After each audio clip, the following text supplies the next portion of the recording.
Bonjour, nous sommes en 2014 dans le site de l'Institut Docteur Angélique dans une série de vidéos consacrées à la théologie mystique, à l'école de l'évangéliste Saint Jean. Et ce sont des vidéos catholiques. Et je voudrais aborder aujourd'hui le récit du procès de Jésus devant Ponce Pilate, raconté en Jean chapitre 18, et aussi parce qu'il y a un récit différent en Matthieu chapitre 27. Mais avant de le commenter, je voudrais donner deux préalables. Un préalable, je dirais, exégétique et un préalable spirituel. Donc d'abord au point de vue exégétique. Est-ce que ce récit, avec des précisions importantes données par Jean, est authentique? Eh bien, évidemment, comme il se doit, chez les exégètes depuis les années 50, l'authenticité de ce récit a été niée. Parce que, racontent ces exégètes, il est impossible à Saint Jean d'avoir pu assister avec une telle précision au dialogue entre Pilate et Jésus. En réalité, comme toujours, ces arguments sont d'une très grande fragilité. Alors, un tel argument va me permettre d'analyser un petit peu ce qu'on pourrait appeler le défaut de l'exégèse historico-critique. Très souvent, ce sont simplement des jugements à l'emporte-pièce, des opinions. En effet, il est impossible de savoir exactement ce qu'il s'est passé ce jour-là. Tout peut être imaginé pour savoir comment Jean donne de tels détails. Par exemple, au début du chapitre 18, il indique que Pierre, pour rentrer et assister de loin au procès avec le Sanhédrin, connaissait un jeune homme. Ce jeune homme le fit rentrer. Et ce jeune homme, très probablement, c'est Saint Jean lui-même. Eh bien, ce détail peut expliquer comment Saint Jean a pu raconter le premier procès, celui qui est devant le Sanhédrin, avec tant de détails. Pour ce qui concerne Pilate maintenant, eh bien, des circonstances qui ne sont pas rapportées ont pu avoir lieu. On sait très bien comment les choses sont complexes. Il peut y avoir eu un serviteur qui était là et qui a raconté. On sait aussi quel trouble a eu lieu à Jérusalem suite à la mort de Jésus et aux signes qui l'ont accompagné. Il y a tout de même eu un nombre incroyable, plusieurs milliers de personnes qui sont devenues disciples du Christ après la Pentecôte quelques jours plus tard.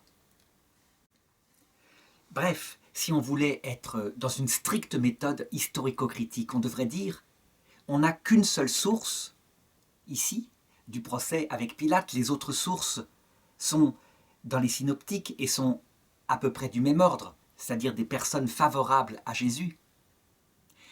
Et donc, au plan historique, il aurait été intéressant d'avoir une source ennemie de Jésus qui raconte ce même entretien avec Pilate. Cela rend fragile, évidemment, d'un strict point de vue de la méthodologie historique ce témoignage, mais ça ne le rend pas du tout invalide. Un autre inconvénient de ce récit par Saint Jean, c'est que, apparemment, il raconte les choses des années plus tard. Donc il les reconstitue de mémoire, ce qui indique qu'il ne peut pas mettre les mots exacts de Jésus, les mots exacts à 100% de Pilate, qu'il met ceux qui l'ont frappé le plus dans ce qu'il a entendu dire. Et ça ne rend pas non plus invalide complètement ce témoignage. Ça lui donne simplement le statut d'un témoignage reconstitué par quelqu'un qui a médité profondément ce qui lui a été raconté dans sa jeunesse. Parce qu'il n'a pas assisté, évidemment, Saint Jean lui-même, à l'entretien entre Pilate et Jésus. Alors, une deuxième remarque, cette fois d'ordre spirituel. Quand on lit ce texte, je crois que la première chose qu'on doit avoir en tête lorsqu'on veut le faire selon le sens de Dieu, c'est-à-dire ce qu'on appelle le sens mystique, et pas simplement comme une étude historique. La première chose qu'on doit avoir en tête, c'est que Pilate, qui a agi comme un veule, on peut dire, par peur, soumis à des pressions, et il a fini par céder aux pressions. Pilate n'est pas coupable. Il ne faut pas faire une fixation sur Pilate. Pilate, au sens de Dieu, c'est d'abord nous-mêmes. Il représente les péchés de faiblesse, les péchés mortels de faiblesse que nous avons pu faire au long de notre vie, dans telle ou telle circonstance.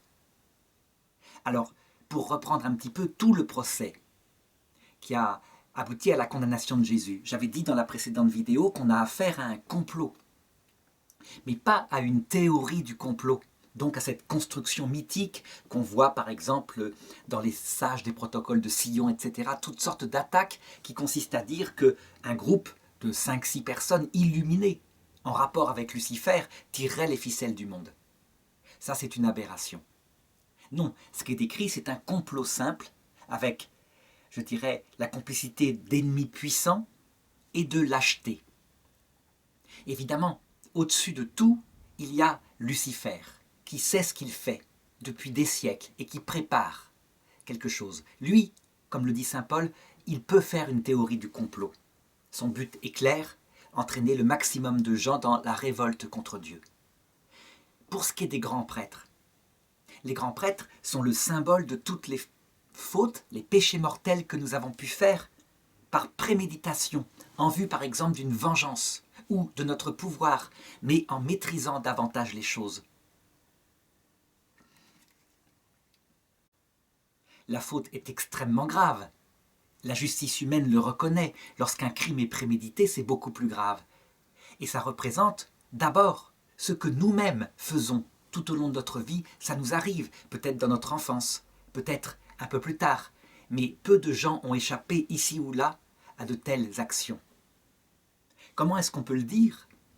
Eh bien, Jésus, quand il parle de ceux qui l'accueillent de l'autre côté et qu'il chasse loin de lui, ces gens-là lui disent « Mais nous avons chassé des démons en ton nom. Nous avons prêché en ton nom. » Et Jésus répond « À chaque fois que vous avez fait du mal à quelqu'un qui est parmi les petits qui sont miens, c'est à moi que vous l'avez fait. » Donc, en ayant cette attitude qui consiste d'abord à se regarder, plutôt qu'à projeter le tort sur telle ou telle personne, un petit groupe de juifs, voire le peuple juif tout entier, ce qui est absurde. Le peuple juif, lui, il est entraîné par ses supérieurs. Ou Pilate, eh bien, c'est une erreur. C'est l'erreur qui consiste à regarder la paille qui est dans l'œil du prochain avant de regarder la poutre qui est dans son propre œil.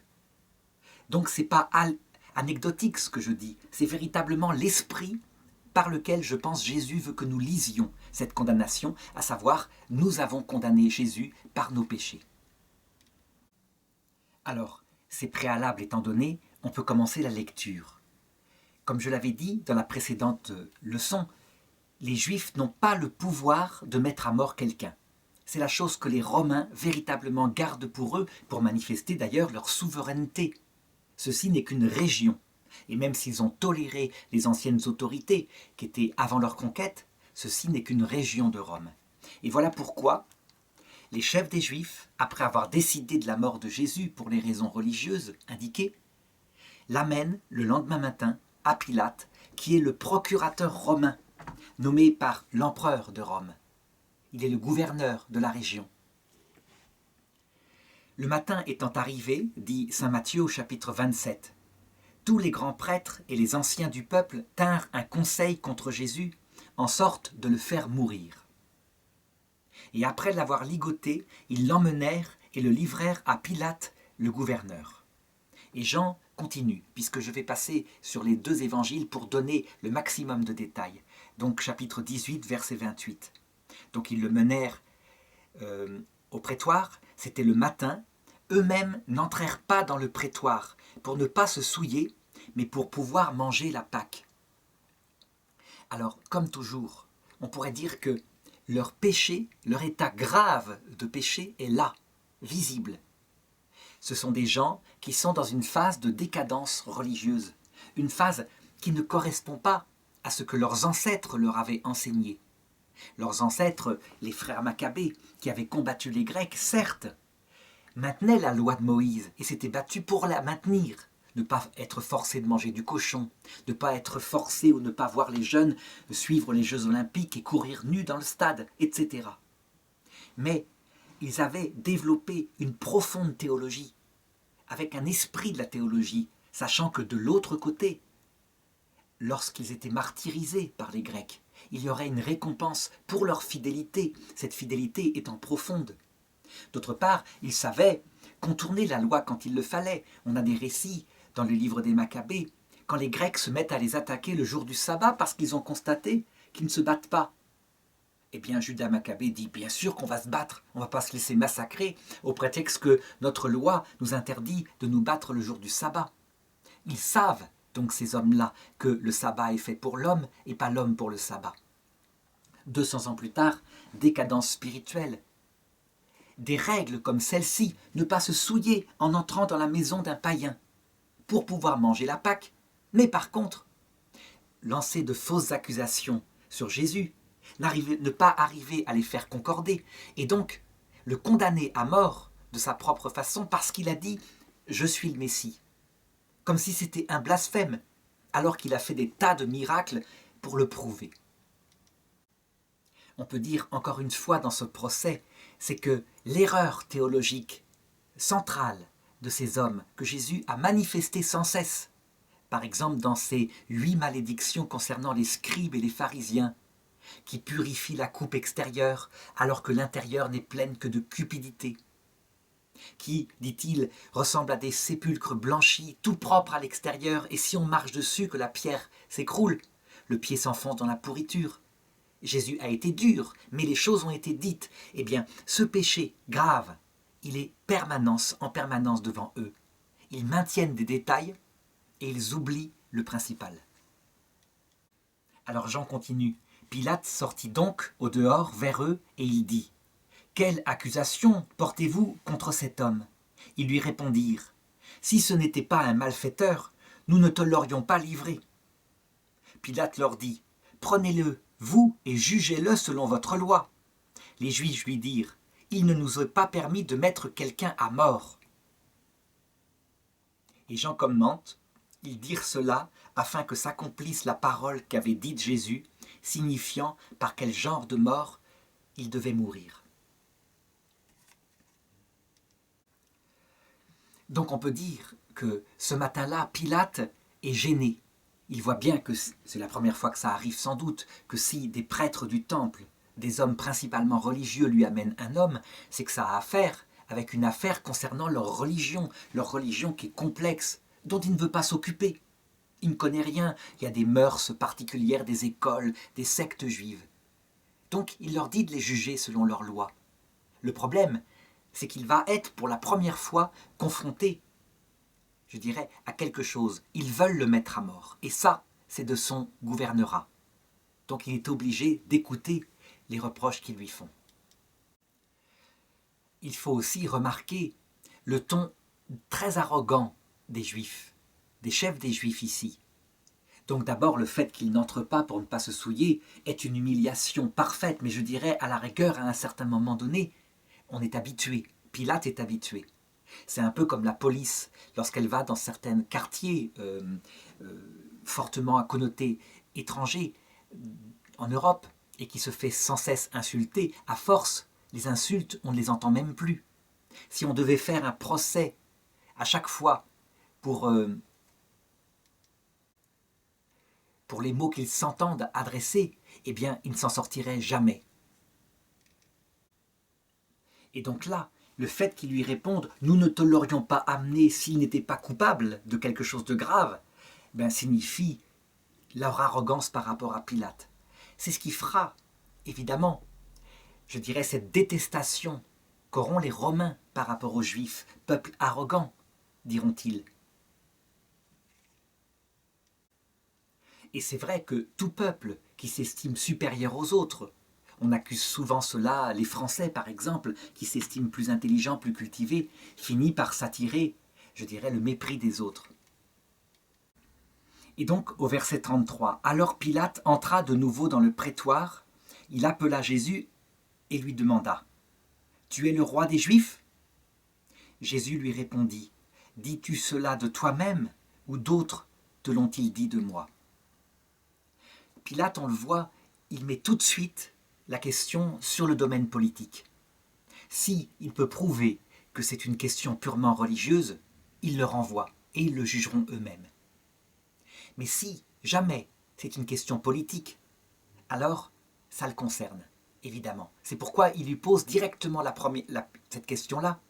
Et effectivement, comme lui dit Jésus, c'est qu'il l'a appris quelque part. Il faut dire qu'une semaine plus tôt, Jésus est rentré à Jérusalem. Il a fait une entrée royale sur un ânon et les gens l'ont acclamé au nom de roi d'Israël. Les choses ont dû peut-être remonter aux oreilles du procurateur romain. Mais pour le moment, ce sont des ragots. Je dirais que Jésus, en disant cela, nous avertit. Lorsque nous entendons quelque chose, même dit à la télévision, même publiquement, sur quelqu'un, une accusation qui semble unanime, je dirais qu'on doit toujours essayer d'avoir le réflexe de se demander « Est-ce que je le sais de moi-même ou est-ce que d'autres me l'ont dit de lui ?» On peut dire que le mal se répand principalement par les ragots. On fait confiance à une personne qui nous a rapporté un ragot, qui elle-même l'a entendu d'une autre personne, et d'étape en étape, appuyé sur la confiance envers son ami, le ragot devient une vérité. Et c'est comme ça que, par ignorance, le mal se répand, et que des hommes ont été condamnés plus d'une fois. C'est tout à fait différent quand on peut remonter à la source directe. Et en l'occurrence ici, pour ce qui concerne la royauté de Jésus, Jésus sait bien que sa royauté n'a rien de politique. Pilate, peut-être pas. Alors il est intéressant de remarquer que Matthieu, lui, met quelque chose qui sans doute a été la réponse de Pilate, au verset 13. Pilate lui dit « N'entends-tu pas tout ce qu'ils disent contre toi ?» Donc c'est bien un ragot, il a entendu dire par la bande les choses. Et Matthieu continue en indiquant « Et Jésus ne lui répondit sur aucun point, si bien que le gouverneur était fort étonné. » Alors, dans Saint Jean, Pilate répond « Est-ce que je suis juif, moi ? Ta nation et les grands prêtres t'ont livré à moi. Qu'as-tu fait ?» Jésus répondit. Et c'est là que, je pense, en Saint Jean, on a quelque chose de très profond. Jésus accepte de répondre à Pilate parce que Pilate n'a pas l'attitude de quelqu'un qui est foncièrement mauvais. Il veut se renseigner, visiblement. Il n'a pas d'a priori. Donc Jésus lui répondit « Mon royaume n'est pas de ce monde. Si mon royaume était de ce monde, mes gens auraient combattu pour que je ne sois pas livré aux Juifs. Mais mon royaume n'est pas d'ici. » Et Pilate insiste, il lui répond « Donc tu es roi ?» Jésus répondit « Tu le dis. » Ça c'est une réponse qui est aussi dans Saint Matthieu. Mais là, elle est beaucoup plus précisée en Saint Jean. « Tu le dis, je suis roi. » Donc il le dit fermement, mais il précise en clair. « Je ne suis né, je ne suis venu dans le monde que pour rendre témoignage à la vérité. Quiconque est de la vérité écoute ma voix. » Et donc Pilate, qui est suffisamment cultivé pour le comprendre, comprend bien que ce n'est pas une royauté politique. Un royaume d'un autre monde, témoignage à la vérité, chez lui qui est romain, ça fait écho peut-être à l'Olympe des Grecs, donc aux dieux, aux demi-dieux, aux dieux qui descendent sur terre, qui viennent raconter des choses. Donc à la Pythie de Delphes, quelque chose de strictement religieux. C'est que les Romains, je dirais, sont influencés aussi par la mythologie des Grecs. Et ils ont eux-mêmes une mythologie analogue qui d'ailleurs a été, par leurs écrivains, mise en rapport déjà. Cependant, Pilate n'est pas seulement dans ses anciennes cultures mythologiques. C'est aussi un homme, je dirais, qui vient après les philosophes grecs, qui eux aussi ont influencé profondément l'Empire romain. Et donc il demande à Jésus, qu'est-ce que la vérité ? La question auquel Jésus ne répond pas, elle est peut-être d'ordre général. Qu'est-ce que la vérité ? Elle est peut-être liée à un ton désabusé. Il faudrait, ça serait formidable, si on pouvait avoir dans ce genre de dialogue, comme ça a été inventé sur Internet au XXIe siècle, ce qu'on appelle les smileys. Ça veut dire où l'attitude affective, le ton que donne à sa parole Pilate est accompagné. Parce que c'est pas pareil de dire « qu'est-ce que la vérité ?» avec une certaine arrogance pour mépriser Jésus, et « qu'est-ce que la vérité ?» en disant « je n'y crois plus. Depuis longtemps je ne crois plus en l'homme. Est-ce qu'il y a une vérité quelque part ?» il faudrait comparer cette attitude de Jésus avec celle qu'il a eue devant Hérode. Parce qu'à un moment donné, Pilate, pour essayer de se débarrasser de ce procès gênant, enverra Jésus à Hérode. C'est ce que raconte un autre évangile. Et Hérode, lui, essaiera de lui demander de faire un miracle. Donc, il est complètement d'une grande immaturité, je dirais, cet Hérode Antipas. Il veut s'amuser. Eh bien, Jésus ne lui répondra rien du tout et ne fera surtout pas de miracle. Il ne cherche pas la vérité. Tandis que Jésus répond à Pilate, ce qui semble indiquer que Pilate est plus ouvert, plus attentif. Et Jésus ne dédaigne jamais de répondre, quelle que soit l'origine de la personne. On l'a vu avec la Samaritaine lorsqu'il discerne un cœur qui cherche la vérité. En tout cas, ce qui est certain, c'est que suite à ce premier dialogue, Pilate a compris qu'il va pouvoir se débarrasser du cas.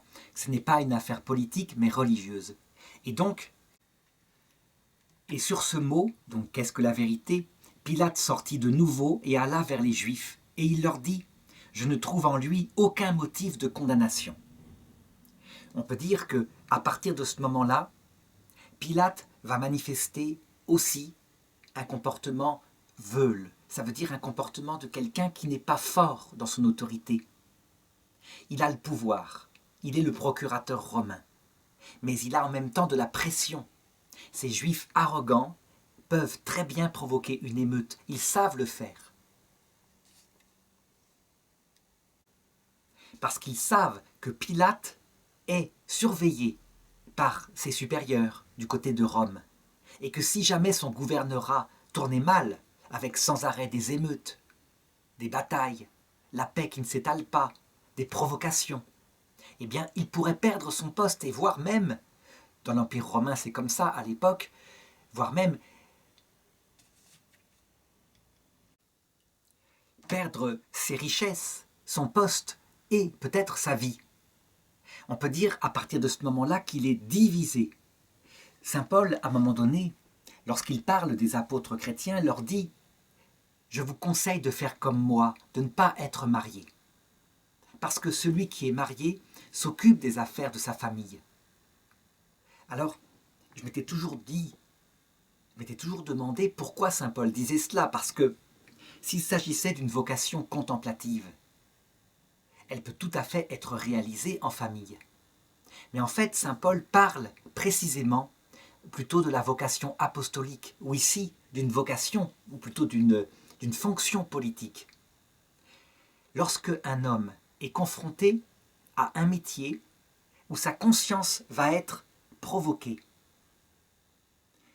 s'il a une famille, le fait qu'il doit manger, le fait qu'il doit protéger sa famille, le divise. Prenons par exemple un médecin qui refuserait, dans une époque contemporaine où de moins en moins c'est toléré, qui refuserait de pratiquer un avortement pour convenance personnelle. C'est sa conscience, ça a été actuellement accepté. Mais pour ce qui concerne l'euthanasie, la clause de conscience a été refusée aux médecins, du moins en France. Eh bien, imaginons un médecin à qui on demanderait quelque chose et qui, pour un problème de conscience, refuserait de le faire. S'il est marié, il est divisé.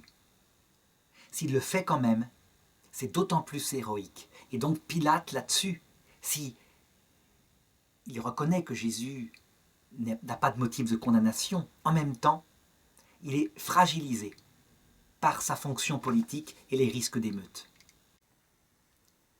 On voit rarement des hommes divisés de cette façon-là prendre les décisions qui concernent leur conscience. Je me rappelle par exemple, il y a 20 ans exactement, jour pour jour aujourd'hui, commençait le génocide au Rwanda. Et le général en chef de l'ONU au Rwanda était un Canadien qui voit les choses se passer. On lui fait des rapports, ses sous-officiers, ses officiers lui racontent comment les gens, les civils, des étudiants, des lycéennes sont massacrés à coups de machette. Il en informe l'ONU qui lui donne une directive complètement qui ne convient pas, du style « il va y avoir une réunion dans 8 jours, ce sont des affaires entre Rwandais, il ne faut pas s'en mêler, etc. » Eh bien, maintenant, ayant obéi à ces directives, sans doute pour protéger son poste, cet homme-là a fait une grave dépression et s'estime damné damné devant Dieu parce qu'il n'a pas su protéger, alors qu'il en avait le pouvoir, ces pauvres innocents, 1 million de morts au Rwanda. On peut donc dire celui qui est marié est divisé, mais celui aussi qui est marié avec son pouvoir, l'amour de son métier, de sa propre gloire, de son poste, est divisé par rapport à la vérité. Or, il peut y avoir des martyrs de la vérité. Par exemple, en Irak, il y a à peu près 8 jours, un groupe islamique armé a décidé de prendre Mossoul et de chasser tout ce qui n'était pas musulman, avec le choix suivant à appliquer dans les 24 heures, la mort, la conversion à l'islam ou le départ. Eh bien, un musulman sunnite a proclamé son opposition à une telle forfaiture. Il a été aussitôt exécuté par les islamistes. Ça, c'est un martyr de la vérité et de l'honneur. Mais c'est rare, et quand il y en a, eh bien c'est formidable. Pilate n'est pas de ce genre-là, alors il va essayer de contourner, de trouver un truc qui peut calmer les Juifs, et il fait comme il peut. Il réfléchit, on le sent à toute allure, et il a soudain une idée. C'est la fête de la Pâque, et il y a une coutume qui tous les ans est appliquée. Donc ça, je dirais, presque tous les évangélistes le racontent. Saint Jean rapporte: c'est pour vous une coutume que je vous relâche quelqu'un à la Pâque. Voulez-vous que je vous relâche le roi des Juifs? Alors ils vociférèrent de nouveau, disant: pas lui, mais Barabbas. Or Barabbas était un brigand. Alors qui est ce Barabbas? En saint Matthieu, il est dit: on avait alors un prisonnier fameux nommé Barabbas. Fameux et de l'autre côté un brigand. Donc on peut imaginer que c'était peut-être quelqu'un qui, sous prétexte de résistance à l'invasion romaine, en profitait pour faire des brigandages. Ça arrive souvent, des gens comme ça qui sont mélangés. Donc il a quelque part la vie positive du peuple, parce que les peuples détestent les Romains. Mais de l'autre côté, ce n'est qu'une ruse pour viser son propre intérêt. Alors pourquoi on voit que cette décision de Pilate est maladroite, il fait comme il peut? C'est parce que, quand saint Jean dit « Voulez-vous que je vous relâche le roi des Juifs ?» il est évident que, dans ce cas-là, avec cette parole imprudente, il excite encore plus la haine des grands prêtres qui, justement, ne le reconnaissent pas comme roi, qui font cela parce que leur pouvoir est en danger. Et donc saint Matthieu commente, chapitre 27, verset 18, « Pilate savait bien que c'était par jalousie qu'on l'avait livré. » Or, et là c'est un détail sur lequel il faut insister, or tandis qu'il siégeait au tribunal, sa femme lui fit dire « Ne te mêle pas de l'affaire de ce juste, car aujourd'hui j'ai été affecté par un songe à cause de lui. » Cependant, les grands prêtres et les anciens persuadèrent aux foules de réclamer Barabbas et de perdre Jésus. Alors, quel est le rôle du songe, du cauchemar, du rêve qu'a fait sa femme? Chez certaines mystiques catholiques qui ont vécu en rêve, par une sorte de prophétie, cette scène, la femme de Pilate s'appelait Claudia. Ce qui est certain, c'est que cet avis de son épouse va marquer Pilate, comme l'indique d'ailleurs un peu plus loin le texte. Quand Pilate apprend par les grands prêtres que Jésus a dit être fils de Dieu, il a encore plus peur. Tout ce qui vient comme ça du sacré, visiblement, l'interroge. Et donc il écoute. Alors par contre, on peut se demander d'où vient ce rêve qu'a fait Claudia. Est-ce que ce rêve viendrait d'un mauvais esprit, d'un démon? Ça ne paraît pas raisonnable. En effet, les démons veulent perdre Jésus. Leur intention à eux est très claire. Ils ont entendu Jésus raconter sous forme d'une parabole l'histoire de ce maître d'une vigne, qui envoie à sa vigne des serviteurs pour que les vignerons payent la part qui leur est due. Et il tue les serviteurs. Alors le maître de la vigne un jour envoie carrément son fils, en pensant « ils ne toucheront pas quand même à mon fils ». Et eux, loin de se réformer, se disent « tuons l'héritier, nous allons avoir l'héritage ». Et ils le tuent. Et Jésus commente en disant « Que fera le maître de cette vigne qui symbolise le Père éternel ?» Et les autres répondent « Eh bien, il fera périr misérablement ces misérables. Et il donnera cette vigne à d'autres qui lui feront porter son fruit. » Le démon, je pense, est convaincu que s'il fait tuer le Fils, il ne pense pas que c'est le Fils éternel, mais quelqu'un en relation intime avec Dieu, dans une filiation d'amour.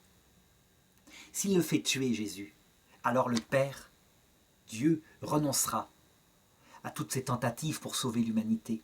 Et comme il l'avait fait lors du déluge, il détruira l'humanité pour donner, je dirais, droit à ses revendications.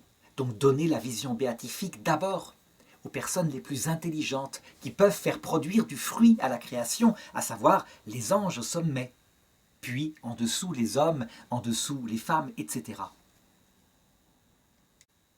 Donc, parce qu'un royaume, le royaume du démon ne peut pas être divisé contre lui-même, j'imagine mal ce rêve de Claudia venant des démons. On peut penser qu'il peut venir des bons anges. Alors on pourra objecter, oui, mais si les bons anges interviennent comme cela, comment se réalisera la prophétie si Pilate cède? En fait, ce que vit Jésus, ce n'est pas vécu pour que se réalise la prophétie. La prophétie, c'est que justement, tout soit tenté pour que les hommes, attirés par le péché, ne le fassent pas, et malgré tout, ils le font. Jésus manifeste, je dirais, ce qu'il se passe dans nos cœurs. C'est ça au sens spirituel. Lorsque une forfaiture nous tente, nous avons souvent des avertissements venant de notre conscience, de proches qui nous disent « ne fais pas ça », et parfois même un songe venant de notre ange gardien. Et il arrive très souvent que malgré tout, tentés par diverses choses comme la propre faiblesse de Pilate, nous la fassions cette forfaiture. Et ainsi se réalise la prophétie. Tout le monde arrive à l'heure de la mort, sauf la Vierge Marie, évidemment. Le Christ, qui est Dieu fait homme, tout le monde arrive à l'heure de la mort, pauvre pécheur. Personne ne pourra tenir debout devant le Christ. Et comme dit saint Paul aux Romains, il a soumis tout homme à la désobéissance, en vue de faire à tout homme miséricorde. Alors par contre, ici, il y a des circonstances atténuantes pour Pilate. Vraiment. Il y a son propre caractère, qui n'est pas si fort que ça. Il y a surtout la division entre son pouvoir, sa place de procurateur d'un côté, de l'autre côté, son amour, sa recherche pour la vérité. Toujours est-il qu'au chapitre 27, verset 20, on voit que les choses tournent mal. Le geste maladroit de Pilate se retourne contre sa volonté de sauver Jésus. Les chefs des Juifs, visiblement, ont ameuté une foule. C'est le matin très tôt, mais malgré tout, ils ont fait appel au banc, à l'arrière-banc de ceux qui sont sans doute leurs clients. Donc du peuple qui passait par là, mais du peuple choisi par les gardes. Et donc, les grands prêtres et les anciens persuadèrent aux foules de réclamer Barabbas et de perdre Jésus. Prenant la parole, le gouverneur leur dit donc « Lequel des deux voulez-vous que je relâche ?» Et ils dirent « Barabbas !» Pilate leur dit « Que ferai-je donc de Jésus, qu'on appelle Christ ?» Ils dirent tous « Qu'il soit crucifié !» Pilate reprit « Mais quel mal a-t-il donc fait ?» Mais il criait plus fort « Qu'il soit crucifié !» Voyant alors qu'il n'aboutissait à rien, mais qu'il s'ensuivait plutôt du tumulte, Pilate prit de l'eau et se lava les mains en présence de la foule en disant « Je ne suis pas responsable de ce sang, à vous de voir. » Et tout le peuple répondit « Que son sang soit sur nous et sur nos enfants. » Alors dans ce texte-là, on voit à la fois à quel point Pilate finalement cède à la facilité, mais ne veut pas, je dirais, ne veut pas que ça se voie au point qu'on puisse croire que lui est d'accord avec cette condamnation. D'où ce geste de se laver les mains en disant « c'est pas moi, c'est vous, vous l'avez voulu, c'est vous ». Évidemment, pour un homme d'autorité comme lui, un homme qui, il le peut, par quelques pratiques, peut sauver la vie de Jésus. Par exemple, en disant « je repousse le procès, je le mets en prison quelques jours, on va attendre, on va faire ça plus à tête reposée, pas comme ça tout de suite, il faut que je réunisse les preuves, et de faire durer. » Et du coup, le calme retombe, y compris chez les chefs des Juifs, et puis ils le relâchent discrètement. C'est ce que font habituellement les juges. Ils postposent toujours leur décision. Je dirais, on ne prend pas la décision instantanément comme cela, comme le fait Pilate. Eh bien, il ne le fait pas. Il cède au tumulte. Il faut dire que ce tumulte pourrait lui coûter cher. La phrase que dit le peuple juif, que son sang soit sur nous et sur nos enfants, avait été rapportée dans le film de Mel Gibson, La Passion du Christ. Elle était dite en hébreu ou en araméen. Et ça a fait un grand scandale dans le monde, à savoir que Mel Gibson, finalement, dans la version qu'il a donnée, dans les langues diverses, puisque le texte lui-même est dit dans les langues originelles, eh bien Mel Gibson ne traduit plus cette phrase-là en sous-titre, en dessous. Ça fait trop de problèmes. Il faut dire qu'il y a le souvenir du XXe siècle et de l'aboutissement d'une haine des Juifs qui ne se départira pas au cours des siècles à cause d'un certain nombre, un petit nombre de chrétiens qui accuseront le peuple juif descendant de ce peuple de cette époque-là, donc qui n'a rien à voir avec lui, d'avoir tué le Messie. C'est aussi à partir de cette phrase-là que se répandra dans le christianisme, à partir du moment où il sera plus triomphant, l'idée que le peuple juif est maudit, qu'il n'a plus de rôle dans l'histoire, et que c'est le nouvel Israël, à savoir l'Église fondée par Jésus-Christ, qui maintenant a sa place dans l'histoire. D'abord, qu'est-ce qu'il en est au point de vue d'un simple bon sens moral? Est-ce qu'on peut dire que c'est le peuple juif qui a tué Jésus? La réponse, c'est que les coupables sont une petite quantité de prêtres du temple, et pas tous. Nicodème n'est pas responsable de cela. Donc un certain nombre de prêtres du temple. La foule juive qui est là, c'est une petite foule de clients qui crient à mort, mais qui auraient crié à mort pour n'importe qui, un peu comme on peut le faire lorsqu'on nous présente à la télévision quelqu'un comme coupable. Les descendants du peuple juif ne sont absolument pas coupables de ce crime. Ce crime est imputé aux personnes. Ça, c'est le premier point. Donc, tout antisémitisme prétendument chrétien qui dirait « ils ont tué le Messie » est une aberration. Alors certains disent « mais non, le Talmud prolonge cette faute sur les descendants, puisque le Talmud, dans un petit passage particulier, dit que le Christ était le fils d'une prostituée, donc Marie aurait couché avec quelqu'un qui n'était pas son mari, et il l'aurait eu. Et d'autre part, il détournait le peuple en faisant des miracles avec Belzébuth, le démon. La réponse, c'est que le Talmud, on lui fait dire ce qu'on veut. C'est l'accumulation de pensées de centaines de rabbins, de sages au cours de l'histoire. Et bien sûr qu'il y a eu des rabbins pour penser cela. Mais il y a aussi des rabbins pour penser autre chose sur Jésus et pour avoir du respect en disant il donnait un message qui était profond, il faudrait voir, mais il n'est pas le Messie, il n'aurait pas été crucifié. Évidemment, si les Juifs reconnaissaient Jésus comme le Messie, ils ne seraient plus Juifs, ils seraient chrétiens. On ne peut pas leur reprocher de garder leur foi juive. C'est aussi aberrant que lorsque des musulmans disent « Nous, on reconnaît Jésus comme le Messie. Pourquoi vous ne reconnaissez pas Mohammed ?» Parce que si les chrétiens reconnaissaient Mohammed comme prophète, ils ne reconnaîtraient plus Jésus comme fils de Dieu, mort sur la croix, puisque Mohammed le nie. Et donc les chrétiens ne seraient plus chrétiens. Alors qu'est-ce qu'il en est de ce sang qui est retombé sur eux? Parce que maintenant, 2000 ans plus tard, on voit que ce peuple a subi un martyre. 40 ans plus tard, 40 ans après la mort de Jésus, le temple de Jérusalem a été détruit, la nation ravagée. Un tiers des Juifs, sans doute 1 100 000 morts d'après Flavius Joseph, l'historien de l'époque, ont été massacrés dans une grande guerre avec les Romains que Jésus avait annoncée. Tout s'est matériellement réalisé. on pourrait dire la fin du temple de Jérusalem. C'est donc la fin du peuple juif. Il a été ensuite dispersé par les Romains en 135 après Jésus-Christ, de manière à ce qu'ils disparaissent comme nation, et les Romains pensaient qu'ils s'intégreraient partout. Ils se sont, entre guillemets, obstinés à demeurer fidèles à la loi de leur père et à leur culture, si bien qu'au cours de l'histoire, chez les chrétiens, chez les musulmans, perpétuellement, on a cherché à les convertir. C'était une aberration de l'histoire qu'ils existent encore, d'après les chrétiens et d'après les juifs.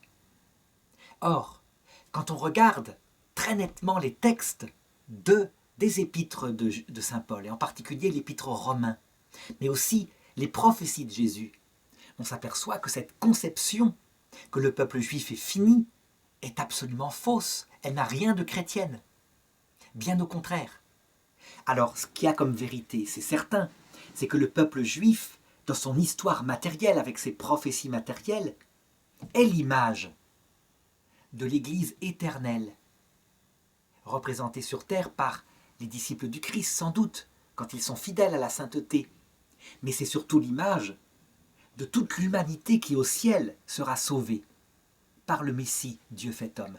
Donc le nouvel Israël, c'est l'Église céleste, comprenant la totalité des sauvés.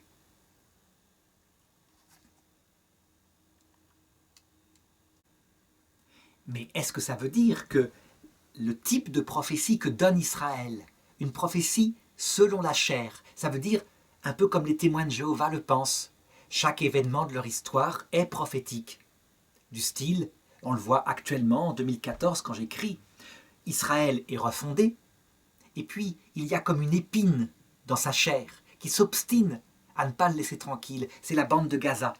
Une épine qui existait jadis, c'est là qu'habitaient les Philistins.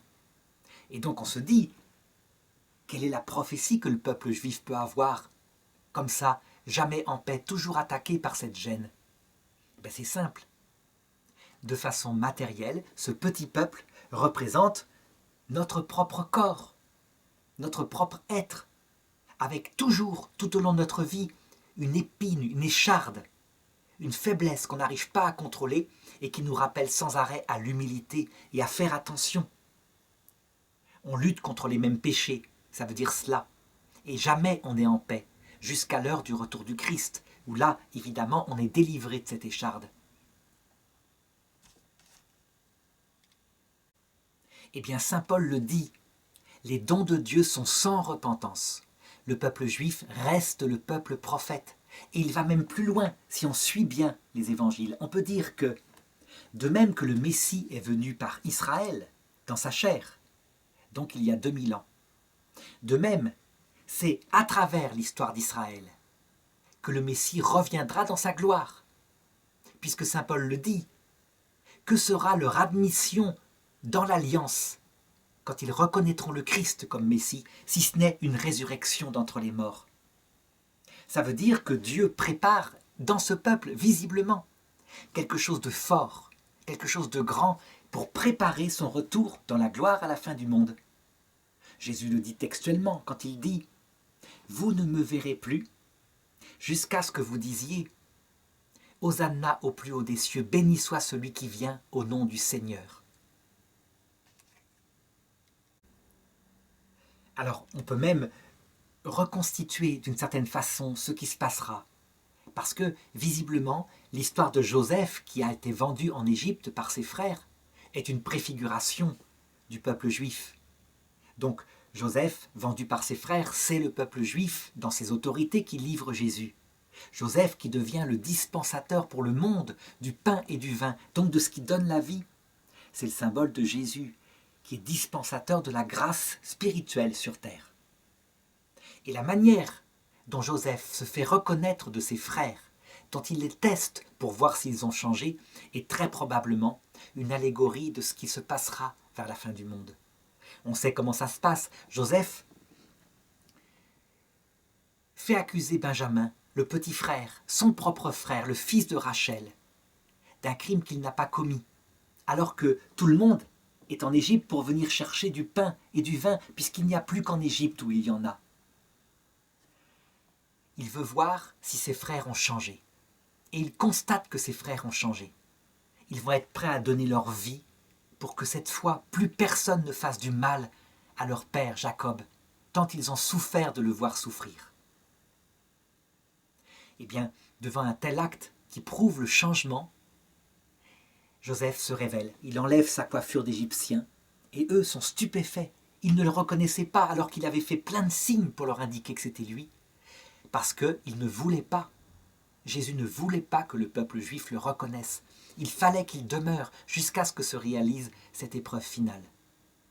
Et alors il leur dit, « Mon Père est-il encore vivant? Ne vous inquiétez pas, vous m'avez fait du mal, mais c'était pour vous sauver. » De la même façon que Jésus, lors de son retour, dira aux Juifs qui le verront, « Vos ancêtres m'ont fait du mal. L'humanité m'a fait du mal par son péché. Mais ne vous en voulez pas, c'était pour vous sauver que Dieu a permis tout ce mal. » Alors du coup, comment interpréter cette prophétie? Et tout le peuple répondit, « Que son sang soit sur nous et sur nos enfants. » Est-ce que c'est le sang de Jésus qui est retombé sur ce peuple, qui a fait qu'il a été 2 fois, donc en 70 après Jésus-Christ et en 1945, massacré à raison d'1 tiers de sa population, par un peuple dont il ne connaissait pas la langue, comme l'annonçait la prophétie dans le testament de Moïse, dans le Deutéronome. Un peuple qui fondera sur toi comme un aigle, qui n'aura pas de pitié pour ta vieillard, pour tes enfants, qui te massacrera. Et là, dans ces pays où tu seras dispersé, je te donnerai des yeux baissés, un regard éteint. Ça s'est réalisé matériellement, jusqu'au regard baissé, puisque déportés dans les camps de la mort, les Juifs baissaient les yeux. Jamais on ne pouvait regarder dans les yeux un de ces nazis. C'était la mort immédiate. Eh bien, je dirais encore une fois, il ne faut pas lire ces malheurs qui sont arrivés au peuple juif comme une punition pour un crime que eux n'ont pas connu, que leurs ancêtres, que quelques ancêtres ont commis jadis. Non, ce péché, ce sang du Christ qui retombe sur nous et sur nos enfants, il retombe sur l'humanité entière. Jésus le dit. Si vous continuez de pécher de la même façon, vous périrez tous ainsi. Lamentablement, il fait allusion à des gens qui étaient dans la tour de Siloé, qui s'est écroulé sur eux et ils sont morts. Un grand malheur lors de son apostolat. En fait, nous périssons tous lamentablement. Tous, notre vie se termine dans la mort. Sauf la Vierge Marie, sans doute, montée au ciel, elle n'a jamais péché, elle ne s'est jamais enorgueillie. Et encore, le pape Jean-Paul II disait, elle est sans doute passée par 3 jours de mort pour prendre le même chemin que ses enfants.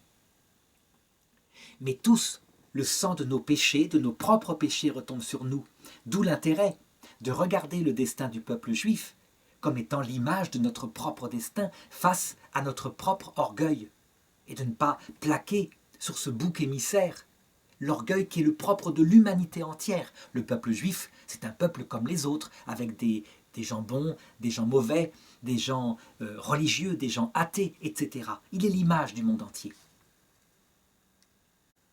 Et pour le prouver, il y a même actuellement des juifs blancs, des juifs noirs, des juifs asiatiques dans Israël. Ce qui montre que c'est l'image de toute l'humanité. Alors dans la suite du texte, suite à ce refus de libérer Jésus, eh bien, Pilate décide simplement de relâcher Barabbas et il dit au verset 26, « Quant à Jésus, après l'avoir fait flageoler, il le livra pour être crucifié. » Le texte de saint Matthieu s'arrête là en ce qui concerne le procès devant Pilate. Et donc il y a quelque chose qui n'est pas logique. On ne fait pas flageoler un prisonnier avant de le crucifier. Ce n'est pas cohérent. La crucifixion, c'est une mort qui doit durer des heures et des heures pour justement donner une leçon au peuple. Ça peut durer même des semaines. Eh bien, c'est dans Saint Jean qu'on a l'explication de cette flagellation qu'a subie Jésus. C'est au verset 1 du chapitre 19. Pilate prit alors Jésus et le fit flageller. Les soldats, tressant une couronne avec des épines, la lui posèrent sur la tête et le revêtirent d'un manteau de pourpre. Et ils s'avançaient vers lui et disaient « Salut, roi des Juifs !» et ils lui donnaient des coups. Mais c'est pas fini. La suite dit De nouveau Pilate sortit dehors et leur dit « Voyez, je vous l'amène dehors pour que vous sachiez que je ne trouve en lui aucun motif de condamnation. » Jésus sortit donc dehors portant la couronne d'épines et le manteau de pourpre, et Pilate leur dit « Voici l'homme. » Qu'est-ce que ça veut dire? Qu'en fait, en le faisant flageller, Pilate a fait une dernière tentative pour qu'ils aient pitié. Il s'est dit « Je le fais flageller, il sera comme une loque humaine, et ça les calmera dans leur rage. Ils ont un motif religieux, ils le détestent. Il mettra des mois, des années pour se remettre de la flagellation, ça leur suffira et je pourrai lui sauver la vie. » Voilà son raisonnement. Et là, ça devient cohérent. Alors, en quoi a consisté la flagellation de Jésus? Dans le film de Mel Gibson, La Passion du Christ, on voit une flagellation sauvage, destructrice, impossible. Jésus, devant un tel traitement qui tourne au sadisme, serait mort immédiatement. Sur le Saint-Suaire de Turin, on voit plutôt qu'elle a consisté en cette flagellation systématique qui ne vise pas à tuer. Donc ce ne sont pas des fouets avec des crochets qui arracheraient la peau, pas du tout. Ce sont des flagellums romains avec un osselet au bout en plomb. Et on flagelle en éventail, depuis les jambes jusqu'en haut du corps, pour ne pas déchirer trop la chair. La douleur n'en est pas moins insupportable, mais le nombre de coups est calculé pour ne pas tuer. Alors pourquoi Mel Gibson, dans son film, qui est magnifique par ailleurs, a-t-il mis une selle de flagellation si violente? Eh bien, sans doute parce que les personnes, les voyantes, Anne-Catherine Immrich, Maria Valtorta, dont il s'est inspiré pour faire son film, ont sans doute voulu décrire ce que Jésus ressentait. C'est tout à fait différent de ce qu'il a vécu objectivement. Il a ressenti dans son âme extrêmement sensible, très affinée, les choses comme une douleur incroyable. Pas à cause de la douleur physique, mais à cause de la lâcheté, de l'humanité qui est effectivement sans valeur, et qui, si on la regardait ici, simplement avec cela, on ferait disparaître sans doute comme au temps de Noé. Eh bien Jésus, qui est Dieu fait homme, loin de prendre cette décision, prend la décision de la sauver, l'humanité, de ses propres démons, qui sont cela. Quand on parle de salut, de quoi Jésus nous a-t-il sauvés? Il nous a sauvés d'abord en nous donnant l'exemple de l'amour, de ce sadisme qu'on laisse trop souvent venir dans notre être. Mais même quand il vient, quand les péchés comme ça viennent en nous, il nous a sauvés de la culpabilité qui après demeure à jamais par la proposition du repentir et du pardon. Parce que la sagesse de Jésus n'est pas de venir nous demander d'être parfaits et de n'avoir jamais péché, mais si nous avons péché, d'être repentants à genoux, et alors il y a pardon. Alors nous devenons ses disciples fondamentalement parce qu'il est venu d'abord pour ceux qui ont besoin d'un médecin. Et attention à ne pas faire sortir de cette sagesse-là l'idée qu'on pourrait pécher pour faire venir la miséricorde. Saint Paul, évidemment, démonte cette interprétation fallacieuse de la sagesse de Jésus-Christ. Alors, une autre chose à commenter, ici, de nouveau, c'est la royauté de Jésus. Donc concrètement, qu'est-ce qui se passe?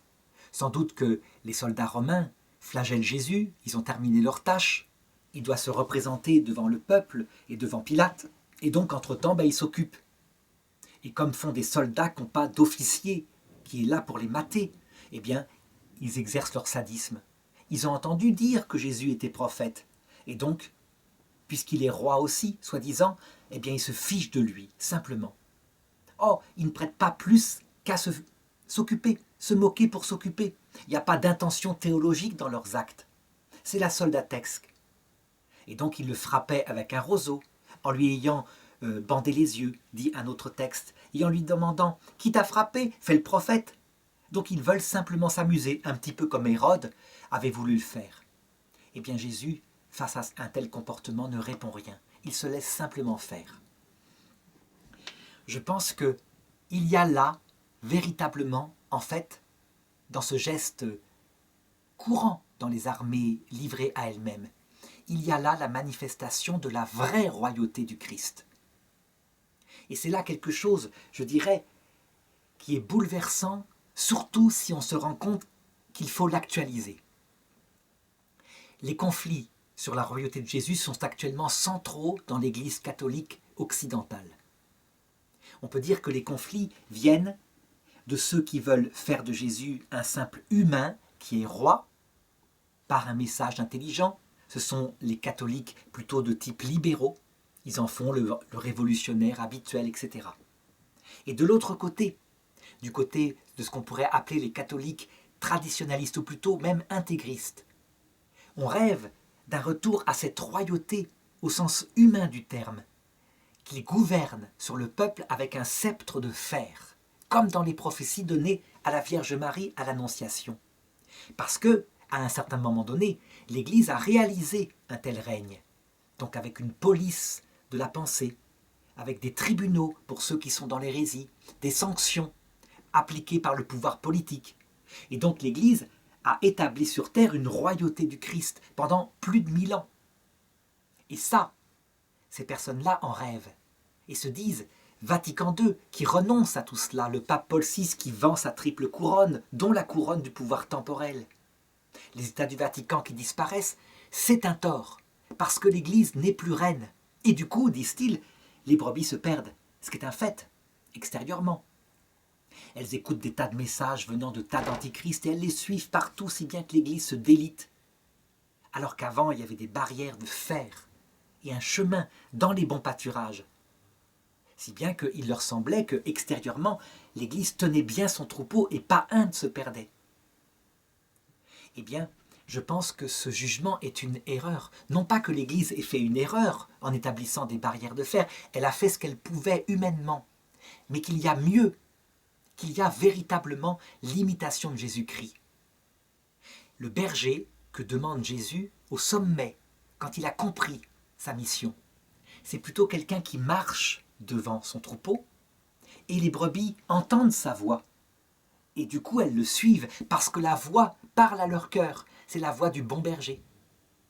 Donc c'est pas des barrières de fer, avec de chaque côté le danger des loups, et un berger derrière avec un bâton qui pousse les brebis et qui frappe celle qui n'est pas dans la ligne droite. Après tout, ça a marché pendant des siècles, mais ce n'est pas la perfection du message évangélique, cette royauté-là.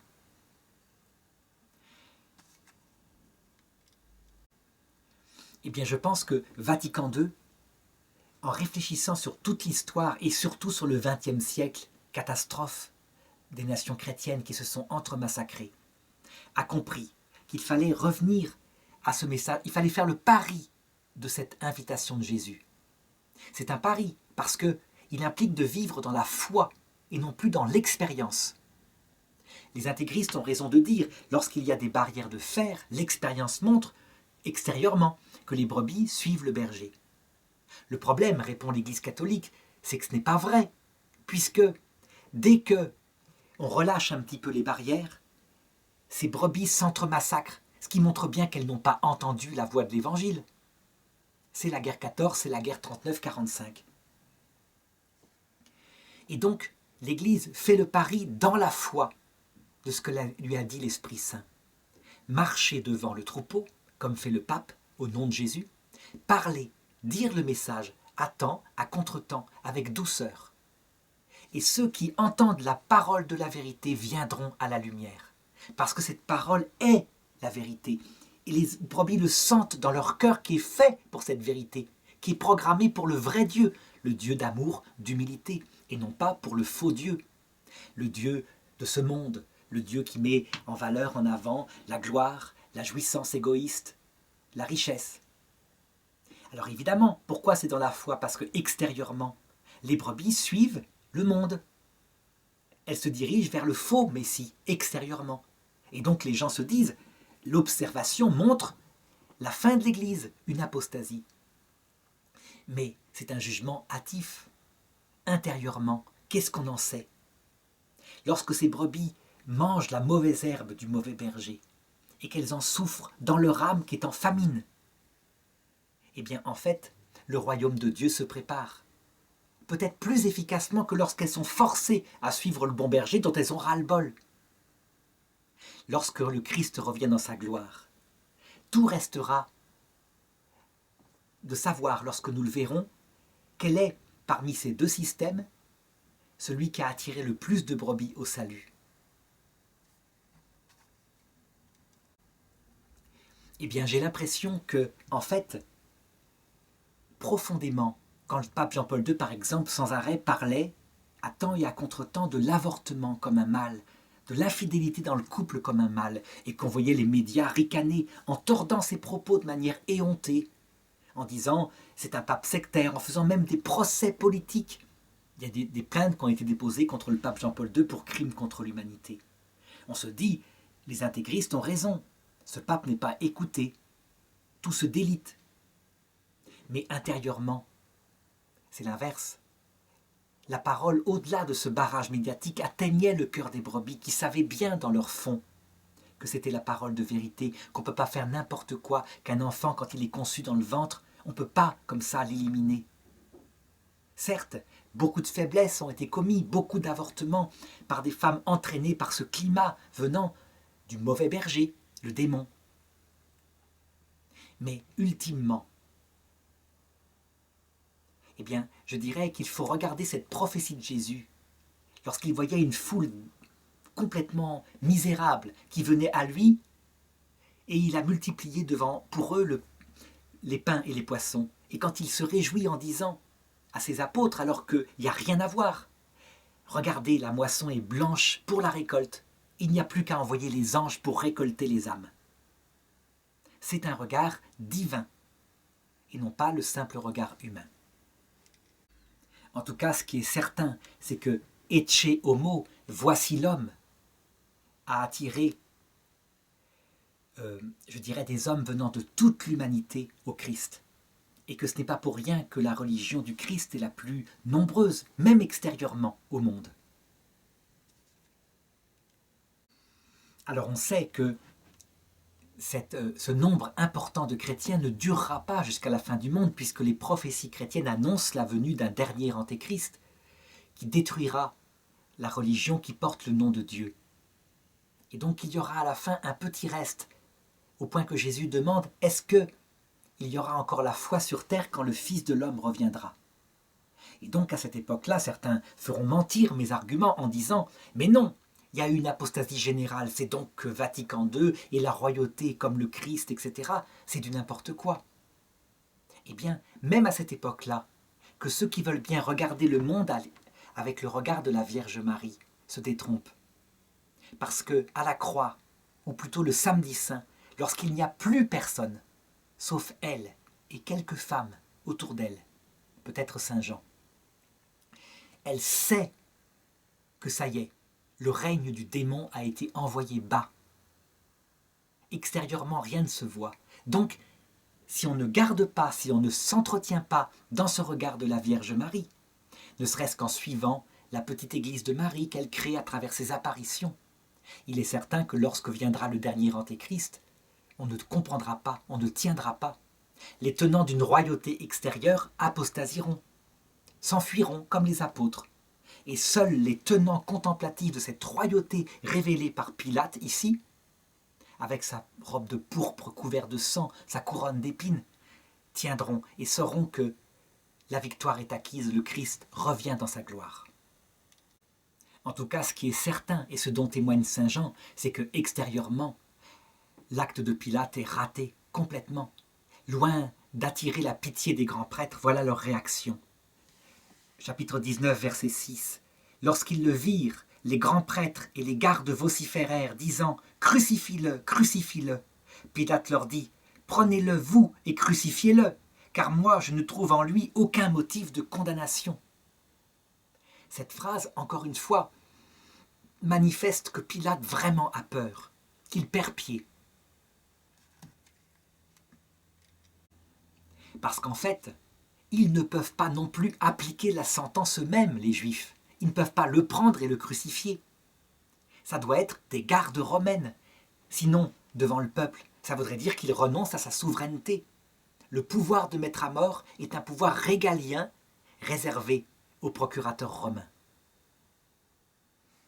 Les Juifs lui répliquèrent « Nous avons une loi, et d'après cette loi, il doit mourir, parce qu'il s'est fait fils de Dieu. »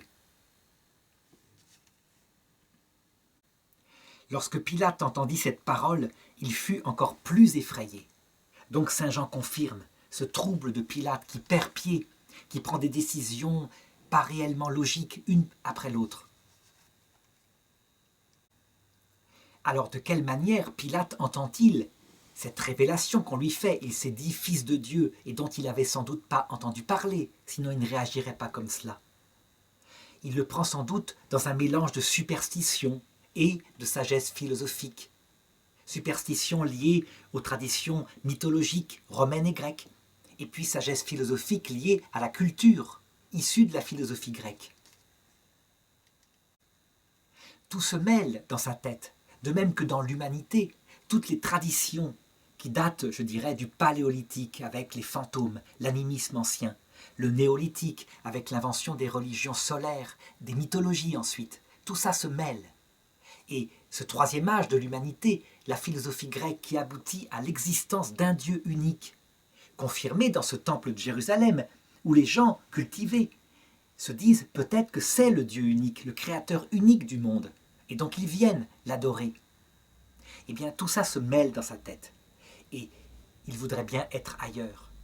Si on ajoute à ça l'avertissement donné par sa femme qui a rêvé pendant la nuit qu'il ne fallait pas se mêler de cet homme-là, on peut dire que vraiment, il fait tout pour essayer de sauver Jésus. Et c'est pourquoi, au verset 9 du chapitre 19, Jean commente. Pilate entra de nouveau dans le prétoire et dit à Jésus, « D'où es-tu » Mais Jésus ne lui donna pas de réponse. Pilate lui dit donc, « Tu ne me parles pas. Ne sais-tu pas que j'ai le pouvoir de te relâcher et que j'ai le pouvoir de te crucifier ?» Alors on peut se demander ici, pourquoi Jésus ne fortifie-t-il pas la force intérieure de Pilate pour l'aider à prendre la bonne décision, donc faire la vérité, le libérer? Il pourrait, c'est très simple, il suffit qu'il fasse devant lui la transfiguration qu'il a faite quelques semaines plus tard devant Pierre, Jacques et Jean. S'il lui apparaît dans la lumière, alors tout de suite Pilate retrouvera son calme et saura comment trouver un truc pour sauver Jésus.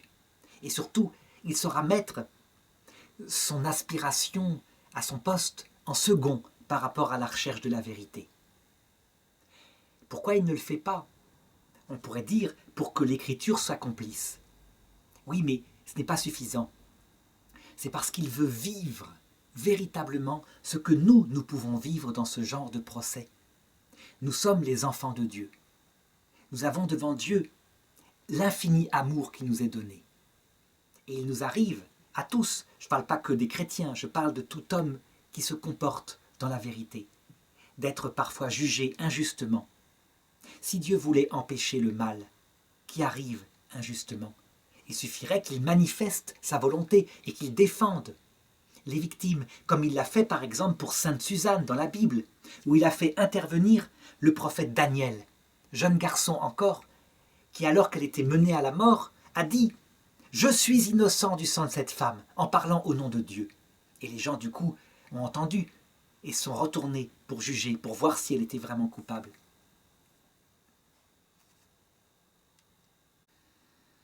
Or, Jésus est venu pour révéler pourquoi il veut que parfois nous passions par ce genre d'injustice.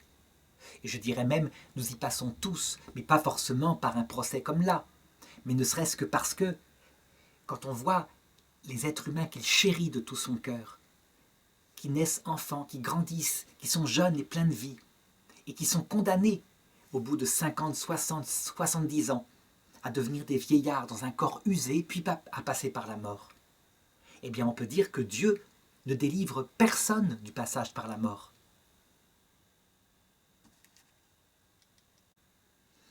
Eh bien, Jésus, il donne dans sa passion l'explication de tout cela.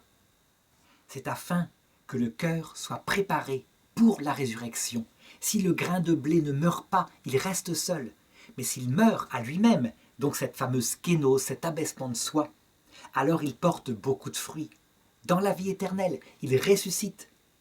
À l'heure du retour du Christ, Jésus rend leur jeunesse à tous ces jeunes qui sont morts vieux, avec un vieux corps. Il leur rend leur joie, il leur explique tout. Il montre ses propres plaies. Et comme ça, Ils peuvent comprendre que si lui, Dieu, a permis ça pour eux, c'est aussi parce qu'il a voulu le vivre. C'est pas pour les écraser, c'était pour les sauver. Et la preuve en est ce qu'il a fait lui-même. Donc Jésus ne fera pas intervenir devant Pilate les 12 légions d'anges qui auraient pu défiler devant ses yeux pour lui montrer que son royaume n'est pas de ce monde. Est-ce à dire que Pilate sera condamné à l'enfer? Non, Pilate aussi, Jésus est mort pour lui. Et dans sa lâcheté, sa veulerie, son indécision, eh bien, miséricorde lui sera proposée. En cette vie, et c'est peut-être Pilate qui racontera aux chrétiens ce qu'il a vécu pendant ce procès. Et puis, à l'heure de sa mort, face au Christ, qui l'accueillera, et cette fois venant sur les nuées du ciel dans sa gloire. Donc Jésus ne répondra que par ce qui est possible dans cette terre, ce qu'il s'autorise, à savoir une parole humaine depuis sa chair. Et il lui dit « Tu n'aurais aucun pouvoir sur moi si cela ne t'avait été donné d'en haut. C'est pourquoi celui qui m'a livré à toi a un plus grand péché. » Cette phrase-là, je dirais qu'elle est fondamentale lorsqu'il nous arrive un malheur. Lorsqu'il nous arrive un malheur qui s'obstine dur, et qu'on s'en sort jamais. On peut dire d'abord, premier point, que si ce malheur arrive, il y a forcément l'autorisation de Dieu. Le malheur n'a aucun pouvoir sur nous s'il n'est autorisé par Dieu. On accuse souvent le démon. On a tort. On devrait lire le livre de Job. C'est bien le démon qui est à la base de la souffrance de Job. De même que dans l'Évangile, c'est bien le démon qui entre en Judas pour lui inspirer les crimes. C'est bien Lucifer qui inspire les grands prêtres, mais eux ne le voient pas. Le problème, c'est que le démon, dans le livre de Job, il n'a aucune autorisation, si ce n'est Dieu qui lui donne. Et donc Job, dans son bon sens de l'époque, qui sait que le démon n'est qu'un ange limité, il interroge directement Dieu. Pourquoi as-tu permis cela? En quoi ai-je péché? Viens t'expliquer. Il n'accuse pas le démon, qui n'est qu'un instrument. Alors, en un sens, c'est rassurant. Ça veut donc dire que nous sommes dans les mains de Dieu, et Dieu ne fait rien pour nous faire chuter en enfer. Il fait tout pour nous éviter la damnation éternelle. Parfois, il envoie des épreuves comme cela. Si nous sommes quelqu'un d'orgueilleux, c'est pour purifier notre cœur de l'orgueil. Si nous sommes quelqu'un de juste, qui cherche la vérité, c'est pour augmenter notre désir de la vérité. Et si nous sommes quelqu'un de chrétien, c'est pour façonner en nous ce cœur brisé qui permettra de voir Dieu face à face. On peut dire qu'on a là les 3 motifs de la souffrance pris au sens mystique, symbolisés par les 3 croix du Golgotha, le mauvais larron, l'orgueilleux, le bon larron, l'homme juste et qui cherche la vérité, et Jésus-Christ, symbole de ceux qui sont disciples du Christ, donc qui doivent être purifiés malgré leur pureté déjà donnée pour voir Dieu face à face. Alors la deuxième phrase que dit Jésus, c'est pourquoi celui qui m'a livré à toi a un plus grand péché. Qui est-ce que Jésus vise? Est-ce qu'il vise Judas? Est-ce qu'il vise les grands prêtres? Je dirais, et on l'avait vu à la précédente leçon, Judas, c'est l'occasion qui fait le larron, si on peut dire, parce qu'il est voleur. Les vrais coupables, les meneurs du complot, ce sont effectivement les grands prêtres.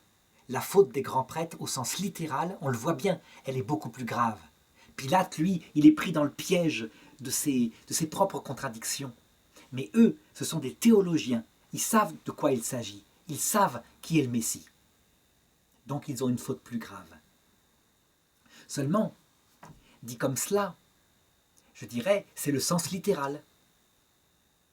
Je disais juste avant que Jésus dit « Tu n'aurais aucun pouvoir s'il ne t'avait été donné d'en haut ». Qui est-ce qui permet que tous ces malheurs aboutissent à des choses comme cela? Évidemment, toujours en vue de sauver ultimement. En fait, c'est le Père, c'est Dieu. Est-ce que ça veut dire que Jésus dit que le Père a un plus grand péché? Bien sûr que non. Le Père n'a pas de péché. Donc au sens littéral, cette phrase ne vise pas le Père. Seulement, on a là l'explication du baptême de Jésus qui se fait baptiser pour le péché par Jean-Baptiste. Et qui dit à Jean-Baptiste, fais-le, pour le moment tu ne comprends pas, mais plus tard tu comprendras. Le Père, lorsque nous arrivons à l'heure de la mort, à travers l'apparition de son Fils, lorsqu'il nous manifeste tous les péchés comme ceux de Pilate, de faiblesse, les péchés liés à des circonstances atténuantes comme l'ignorance, nous ne savions pas, la foule est ignorante, elle ne sait pas de qui elle réclame la mort. Eh bien le Père se fera notre avocat par Jésus-Christ, non seulement en disant « là tu ne savais pas, là tu étais faible », mais en prenant sur lui le péché. Non que le Père ait péché, mais parce qu'il l'a permis, et en expliquant que s'il l'a permis, c'était pour que notre cœur soit brisé, notre esprit humilié, afin d'être sauvé. Ça va extrêmement loin si on considère cela. Donc, rappelons, la norme à ne pas dépasser dans ce genre de théologie très profonde. Aucun péché en Dieu, c'est évident. Mais Dieu prend tout le péché des hommes, sauf un seul, le blasphème contre l'Esprit Saint. Ça veut dire que lorsque certains hommes, Dieu ayant tout tenté pour les sauver, donc la vie terrestre et ses souffrances, son errance, l'heure de la mort qui nous montre comme on est faible, l'apparition du Christ qui se fait notre avocat, qui montre à quel point il a souffert, qui prend sur lui tous les péchés de faiblesse et d'ignorance qu'on aurait pu commettre. Si un homme, à ce moment-là, dit « j'en ai rien à faire de ton pardon » et maintient librement, froidement, lucidement, le choix de sa liberté orgueilleuse, ce blasphème libre contre l'Esprit Saint, c'est son péché. Là, le Père ne le prend pas sur lui, c'est évident. Cet homme est devenu un démon humain. Il se met en enfer, il n'en sort jamais parce qu'il ne veut pas en sortir. Et ça, c'est la liberté de l'homme. Comme dit une phrase dogmatique, lorsqu'un homme est sauvé, c'est Dieu qui le sauve. Et évidemment, cet homme y coopère en acceptant ce salut et en répondant par son amour. Mais lorsqu'un homme se perd dans l'enfer éternel, c'est l'homme tout seul qui se perd. Alors au verset 12 de Saint Jean, donc, dès lors Pilate cherchait à le relâcher. Mais les Juifs vociféraient en disant « Si tu le relâches, tu n'es pas ami de César. Quiconque se fait roi s'oppose à César. » Donc, ils comprennent bien que leur affaire est en train de se perdre. Et la seule façon de coincer Pilate, dont ils ont compris qu'il est faible, par les décisions un peu, je dirais, maladroites qu'il a prises tout au long de ce procès, eh bien, ils remettent sur l'aspect politique. Il s'est fait roi, c'est un crime de lèse-majesté. Il n'y a là qu'un seul roi, c'est César. Et les autorités que César veut bien nommer, comme Hérode Antipas ou Pilate le procurateur. Donc, ils protestent de leur loyauté à l'Empire. C'est quelque chose de profondément hypocrite. Il suffit de se souvenir comment commence le procès. Ils ne veulent pas rentrer chez Pilate pour ne pas se souiller pour la Pâque. Donc ils ont du mépris complet pour cet empire romain et ces païens qui sont là. Et là, pour faire condamner Jésus, ils font feu de tout bois, y compris protester de leur loyauté envers l'empereur qui est leur seul roi. Pilate, entendant ces paroles, amena Jésus dehors et le fit asseoir au tribunal en un lieu dit le dallage, en hébreu Gabata. Or c'était la préparation de la Pâque, c'était vers la 6e heure. Il dit aux Juifs « Voici votre roi ». On pourrait dire que si Saint Jean avait pu mettre son propre commentaire théologique, il aurait fait comme il l'a fait avec Caïphe un peu plus tôt. Il aurait dit « Or, Pilate ne dit pas ça de lui-même, mais il prophétisa ce jour-là, parce que, étant roi, Dieu lui mit dans sa bouche, étant procurateur, on pourrait dire, en tout cas autorité politique des Romains, Dieu lui mit dans sa bouche la prophétie suivante, à savoir que Jésus était le roi des Juifs. Mais eux vociférèrent « À mort, à mort ! Crucifie-le !» Pilate leur dit Crucifierai-je votre roi? Au sens littéral, c'est profondément maladroit. Toujours pareil, il excite la colère de ceux qui sont jaloux. C'est étonnant à quel point il perd pied. Lui dont saint Matthieu dit, il savait bien qu'il le livrait par jalousie. Et les grands prêtres répondirent, nous n'avons de roi que César. Alors il le leur livra pour être crucifié. Ils prirent donc Jésus. On peut donc se demander, à ce moment-là, où est la mère de Jésus? Où sont les femmes? Où sont les apôtres? Les apôtres, on ne les reverra plus. On peut deviner qu'ils se sont enfuis, ils se sont cachés. Les femmes, elles ont sans doute été prévenues. L'Évangile dit, on est à la 6e heure. Donc le jour est levé depuis longtemps. Elles ont sans doute assisté de loin à cette scène avec le procurateur Pilate. On peut dire à la fois que c'est brutal. Il a été arrêté la veille au soir, dans la nuit. Le matin, très tôt, il est condamné à mort. Ça leur tombe d'un coup. Comme, je dirais, quand Jésus dit, comme les jours de Noé, lorsque ces gens mangeaient et buvaient, et tout d'un coup, la mort fondit sur eux. Et en même temps, ils ont été longuement préparés. Ça veut dire que Jésus, depuis des mois et des mois, leur a dit « Il faut que le Fils de l'homme monte à Jérusalem, et là il sera capturé par les grands prêtres et crucifié, et le 3e jour il ressuscitera. » Ils ont vu à quel point il était à l'agonie le soir, après la Sainte Seine. Seulement, on peut dire que ça arrive tout de même brutalement, comme un éclair dans un ciel calme. Parce que on ne s'attend pas à une telle rapidité dans les choses. Eh bien, je pense qu'il en sera de même pour la fin du monde. À la fois, puisque la vie du Christ est le symbole et l'image de ce que vivra l'Église, parce que les deux sont menés par le même Esprit Saint, à la fois on peut être certain que l'Église annoncera périodiquement, de plus en plus fort, ce martyre qui ressemblera à celui du Christ. Elle l'a fait pour la première fois lorsqu'a été publié le catéchisme de l'Église catholique, à la fin du XXe siècle, sous le règne de Jean-Paul II.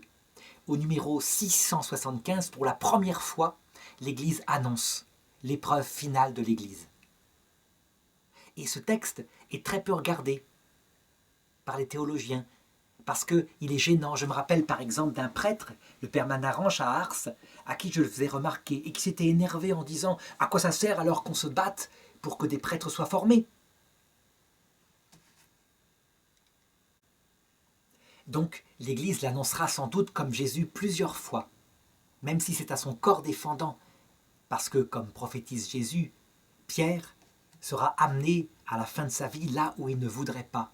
C'est dans le chapitre 21 de Saint Jean, ce qui symbolise que l'Église, à travers le magistère, essaiera de fuir au maximum ce martyre, mais qu'elle ne le pourra pas, parce que l'Esprit Saint le voudra. De même, lors de cette fin de l'Église qui tombera brutalement, un peu comme tombe la mort sur quelqu'un qui est bien dans sa maison, qui est retraité, qui est en pleine forme, eh bien, elle provoquera que la majorité des hommes fuiront, quitteront le bateau de l'Église, mais que tiendront jusqu'au bout ceux qui auront une foi semblable à celle de la Vierge Marie à la croix. Donc, qui se souviendront de tout ce qui avait été prophétisé, qui garderont fidèlement la foi catholique, les repères dogmatiques donnés par l'Église au cours des 2000 ans. Les signes donnés par la Vierge Marie correspondent à son enseignement qu'elle donnait à quelques femmes qui l'entouraient et qui furent à la croix et qui crurent avec elle le samedi saint. Mais tous ceux qui n'auront pas cette profondeur de vue de la royauté de Jésus et de la royauté de l'Église telle que l'Esprit Saint le veut, ne peuvent pas tenir. Ils diront simplement, comme les disciples d'Emmaüs, « Nous nous sommes bien trompés, donc l'Église ne venait pas de Dieu. » Ils auront tort. Ça sera au moment où tout semblera perdu que le Christ reviendra dans sa gloire. Ce que je dis là, c'est le sens eschatologique de ces textes, parce que ces textes, selon le sens de Dieu, ne signifient pas que leur littéralité. Ils signifient au sens allégorique ce que vivra notre âme à l'heure de la mort, de la vieillesse, etc. Au sens moral, l'attitude qu'il faut avoir pour être sauvé, il faut imiter Jésus, y compris lorsqu'il reçoit une gifle et qu'il ne se laisse pas faire. Et au sens eschatologique, cela signifie la fin de l'Église, la fin du monde, ce que vivra l'Église poussée par l'Esprit Saint.